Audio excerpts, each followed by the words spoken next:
করতে পারবো না। ডিলের একটা ঘটনা বলি।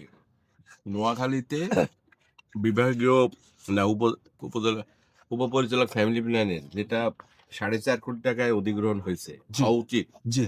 এটা বিভিন্ন জন মেকানিজম করে 10 কোটি টাকা লাগাইছে সরকার।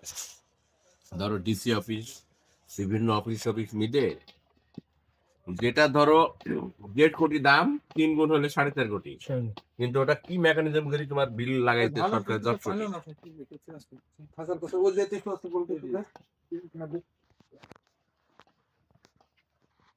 এটা অনেক সরকারি রেটে করেছে। আমি আমার সরকারি রেট আর রেজিস্ট্রি খরচ সহ যাদের সাথে মেকানিজম করেছি তোমার এই যে একটা অনেক টাকা জমা দিতে হয়েছে না? ৮০ লাখ ও, মামলা করেছে নাকি? আমি তো অন্য লোকের সাথে যুদ্ধ করছি, আমি করেছি। এখন ডিগ্রি পাবো আমি।